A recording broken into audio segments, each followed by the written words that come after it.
You're listening to Juicy Radio with Tony Bacigalupo, Episode 3.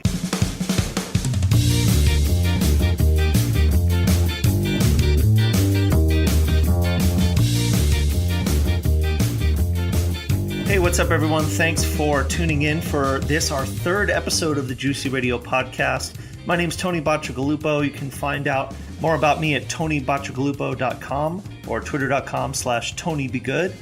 And today I will be interviewing Matias Vazquez, who runs a co-working space called Sharing EC in São Paolo, Brazil, which happens to be the location of the first ever Juicy South America conference taking place next week, March 3rd and 4th, in São Paulo. Find out more about that at sa.juicy.co. That's sa.gcuc.co.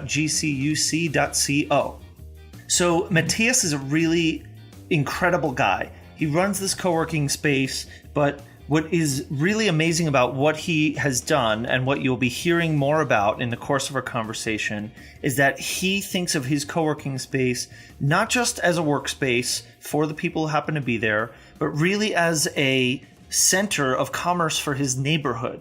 So in the course of our conversation, you'll be hearing about some of the programs that he runs where he involves not just his members, but local business owners in all sorts of different kinds of programs, different kinds of conversations that bring these people together and unearth kinds of opportunities for people to find ways to help each other.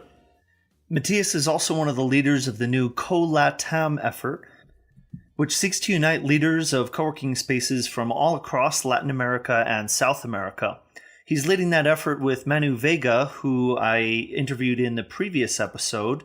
And together they're hoping to recruit a whole bunch of new folks to join their new alliance, both at Juicy South America and in the coming months. He's psyched for the Juicy South America conference because he sees it as not just an opportunity, of course, to learn and to meet a lot of other people, but perhaps to help to foster a stronger culture of collaboration, which is something that he sees there needing to be a lot more of happening in South America.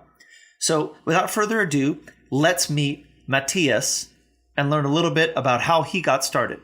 I'm the owner of Sharing EC, a co-working space in Brazil in 2012. And in fact, the idea to open a co-working space, it was in 2011 when I was in Texas with my friend. I stuck it in the hotel. It was raining. It was a storm. And we stuck it at the hotel. I saw a commercial and I saw these things. I turned to my friend and I said, "Man, look at this. What is this?" And I remember I just bought an iPad and I say, "Whoa, what is the website?" And I put the address. I say, "Whoa, that's a good idea. I don't know if I have these things in Brazil." So when I came to Brazil, I looking for some co-workings in Brazil. In fact, in 2011, we had only 10 co-working spaces. And I said, okay, that's the time. Okay, let's looking for a building, a house, or something like that. And okay, let's work. And when I find the space, in 2011, it was 10 co-working space. In 2011, I was the number 20. I say, okay, the movement is growing. And I thought, okay, but in my neighborhood, I am the first. Okay, now in the neighborhood, we have 11 space. It's growing every month and every year. It's like 30-40% a year.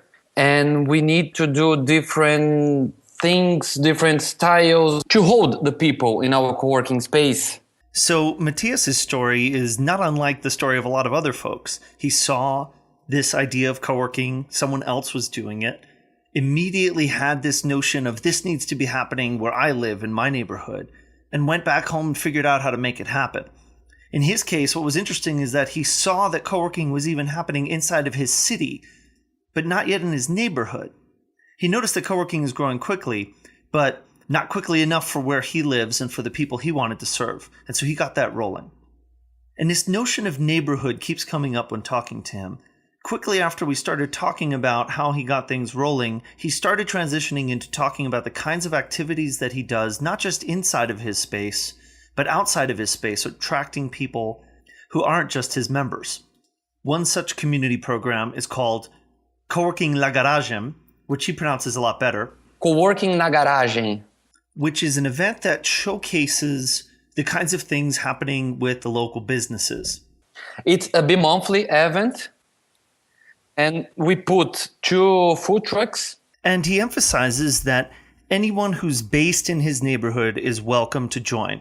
Not just his coworkers, not just techie people, but real people in his neighborhood. Can I sell here? Okay, you do your own perfume? Yes.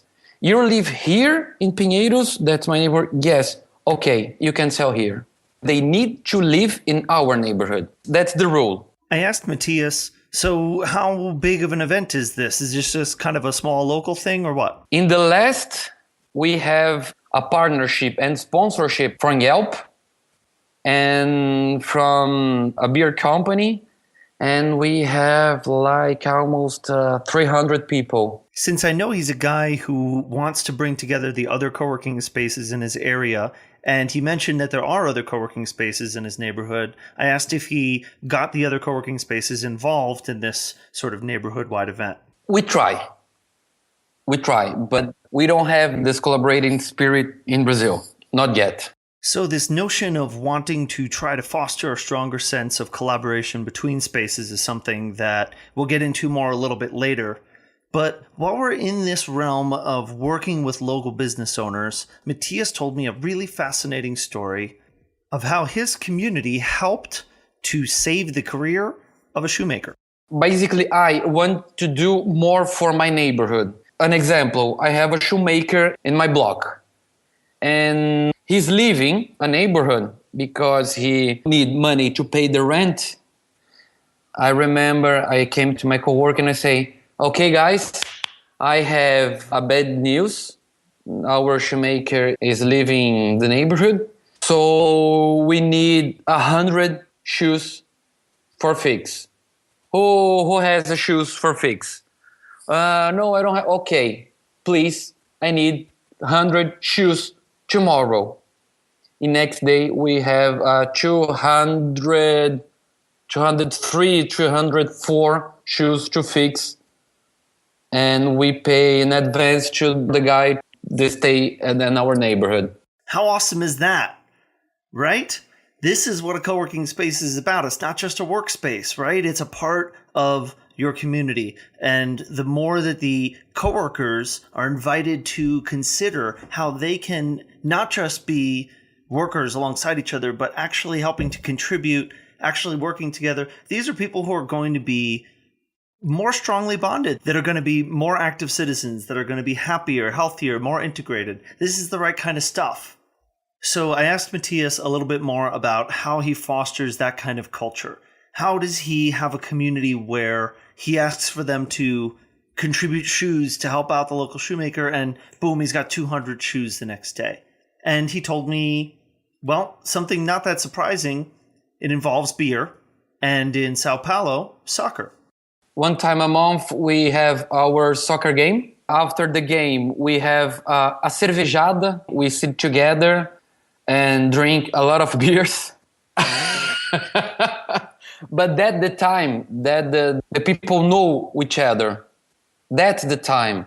Oh, you do this? Oh, I'm do this. Oh, okay. Because we are in a building. We have 3 floors. So sometimes the guy of the 3rd floor don't know the guy of the 1st floor. And that's the time that we know each other. Matias's community building tips didn't stop there. So if you're building a community and you haven't started taking notes yet, rewind and start taking notes, but definitely start taking notes now, because his next tip is even awesomer and it's something you can start working on right now. The last Friday of the month, we have a birthday party. And it's like a child thing. We put a chocolate cake, a candle, a globe, and we all together, happy birthday to you. But it's the time that the guys, oh, okay, please, I want my chocolate piece. I want my chocolate piece. I want my Coke. I want my popcorn. But that's the time again. Oh, who are you? Oh, who are you? Who are you? That's the time again. I try to people know each other. So I asked him, how does this birthday thing work? It's like this month, the people who have the birthday month, it's January. Okay, who makes birthday in January? Last Friday, we celebrate from these guys. And we have a large wall in our co-working. We draw. We have 1, 2, 3, 4. We have 4 walls. 3 walls, we draw a logotype of the company. In 3 words, what the company do. It's like an agency and the full name of the people who work in this company. All the entire wall. And the other wall we put, birthday guys, January. And we put the date and the name. Oh, January 10, Matias. January 11, Tony. And so the last Friday, we celebrate these guys. Okay, so I got to say this. I love the idea of being able to celebrate an entire month's worth of birthdays all in one shot. It kind of gives people a safe way to celebrate their own birthday without feeling like they're taking over the whole thing. And I just feel like it just lets people come out of their shell a little bit. The people who have the birthday that month maybe feel a sense of sort of allegiance to each other, right? And you get to do it 12 times a year, once a month. Let's celebrate a birthday. Such a great idea. You don't have to play favorites. It's just anybody who has a birthday that month gets to celebrate. Really, really cool idea. So Matias has more. Now let's talk about how does business networking happen? How does he connect members to each other and again to other businesses in the community? He's got an idea for this as well. And this February, we start a fat speech breakfast. We invite 5 companies of our co-working and 2 companies from our neighborhood. And this is in the first Monday and the third Monday of the month. A minute and a half to do a speech. Okay, I'm Matias, I have a co-working space.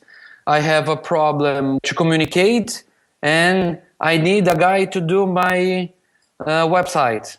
Next. Okay, I'm Tony. I live in New York. I have a problem with American Airlines. So you have a minute and a half. And when all of the 7 people do the speech, the idea is one of them trade our business cards and talk. Oh, you do this? I need a guy like you. Oh, you do this? I need a guy like you to do a business, but in our neighborhood. Example, I have a bakery in our neighborhood. It's my first guest. They have a bakery. If you see, your first time, you see, okay, it's a little bakery, but the guy has 600 people working with this guy. And you think, okay, this guy need a guy to do this website, this communication. Oh, this guy need a lot of things. I have these people in my co-working space. So it's my first guest and I want to do business with this guy. So the idea is 2 different companies outside my co-working inviting this company to do this breakfast in my co-working and 5 companies of my co-working to do business with these guys. So to the casual space manager, you might see a bakery. But to Matias, he sees a 600-person company with a ton of opportunity to hire his members to do work. This kind of crafty thinking is not hard to do, but it's certainly not the most common thing you see either. And so I can't help but think, if you're listening to this podcast, you're part of a community or you're running a community, what bakeries might be in your neighborhood that you don't realize might actually be huge opportunities for your members to get work and to keep that work local. Continuing on that thread, Matias told me about a partnership he formed with a local daycare center, and he actually integrated this partnership into the onboarding of his membership. When I become a member, I gave you a welcome kit. It's like a voucher, and we have two choices to trade this voucher. One, it's a simple thing. You trade an eclair and a coffee in one of the coffee shops near from the co-working. But 2 months ago, we finished our project. It's a place called Mamuska. Mamuska, it's a place. I realized some guys not come to my co-working because they have a kid. So, okay, Matias, please cancel my meeting room because my nanny didn't come and I don't have anything to leave my kid. So, okay. And I heard this 1 time, 2 times, 3 times. Okay. 2 blocks from my co-working, we have this place called Mamuska. It's like a coffee shop, but they have a little space with some teachers, psychologists, specialized people that we leave your kid here, you pay for hour, and drink your coffee, eat, or do what do you want peacefully. Because your kid is running, is laughing, is doing what do they want with specialized people. So he saw a problem that his members were having that was preventing them from continuing to work in the space even when they wanted to, and found a solution in a local business partnership. Again, simple, highly effective, and just generating more goodwill amongst local community businesses. Zooming out to the bigger picture of where co-working is at in South America and in Brazil, I asked Matias to tell me a little bit more about the thinking behind CoLatAm, which again, he pronounces far better than I do. CoLatAm. And why that's so important to him. It's Manu and I. Manu from Ecuador. And we have a project, and at the final of 2016, we want to have a co-working in Argentina and Uruguay and Bolivia. And in 2017, we want 1 co-working in each country in South America. Throughout our conversation, Matias kept bringing up this notion that culturally, things were just a little bit different there as opposed to what he had seen in the US as far as getting people to collaborate. And this is actually something that I heard from Manu as well last week. So I asked him to elaborate a little bit more on his challenges around that.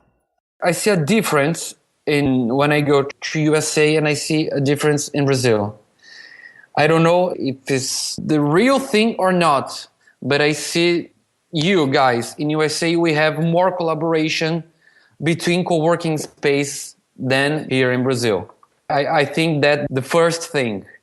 Here in Brazil, we need more collaboration. I give you an example. I have I have 3 ex-co-workers that open a co-working space, and that I visit the co-working space of these guys. So, okay, that's perfect, that's good. Okay, let's together. You need more help. I like to help people. I have a history that when I open my co-working, I have only 3 chairs. 3 chairs. And when a client come to my co-working, I always said the truth. Okay, when you pay me, I buy the chair. When you pay me, I buy the TV. So that's the way when I growing. And I think that here in Brazil, some people don't do this. I think that we need more collaboration here. I find this kind of funny because I feel like we could be saying a lot of the same things about how co-working spaces can be collaborating more within cities, within the US, and certainly in other parts of the world. But in Matias's eyes, he certainly sees, at least in the US, there's more collaboration happening between spaces. And I think maybe now's the perfect time for there to be a juicy event in South America. Maybe that will help pave the way to helping to establish that culture in a stronger way. So I can tell that Matias is the kind of guy who really cares a lot about this stuff. And so before we wrapped up, I just asked him to kind of reflect on his relationship with his work and how he regards it as part of his life and his well-being. And I learned a really nice phrase. In Brazil, we have an expression. We say, pôr a mão na massa. It's like we have to put your hands and work and work and work, but work a lot. But we need to put with passion in the things. And my wife told me this, all the things. I wake up every day, 6:30 at 7 a.m. I'm ready. I open my co-working space at 7 a.m. I do the coffee for my coworkers. I put the sugar, the biscuits, and the things that I need to put. I do the things in the morning. I close my drawer in the 6, 7, 8 p.m. And my wife say, why? We don't need. No, but I love the things. I love the things too. And if you're listening to this and you've made it all the way to the end, then chances are you do too. Talking with Matias was such an incredible inspiration because, first of all, he had so many really great, really practical tips for community builders.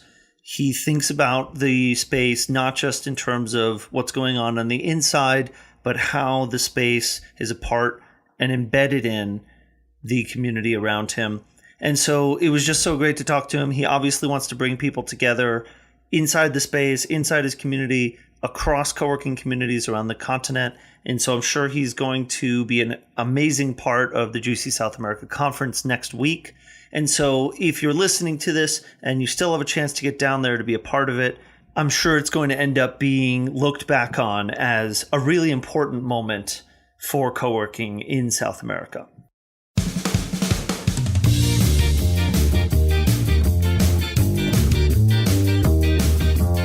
So that's it for episode 3 of Juicy Radio. Thank you for listening. Thanks to Liz and to Juicy for giving me an opportunity to conduct this interview series. And I'd love to hear what you think. So shoot me an email. My email address is tony@nwc.co. That's TONY@nwc.co. You can learn more about my consulting services at nwc.co/consulting.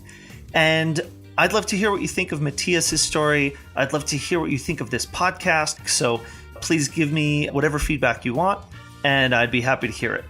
And so that'll do it. If you want to grab tickets to Juicy South America or any of the other upcoming Juicy events, head to juicy.co. Again, gcuc.co. Do it.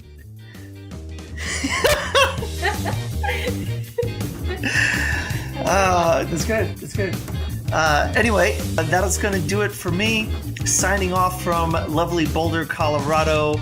Yay! I'm Tony Bacigalupo, and this is Juicy Radio. I'll catch you next time.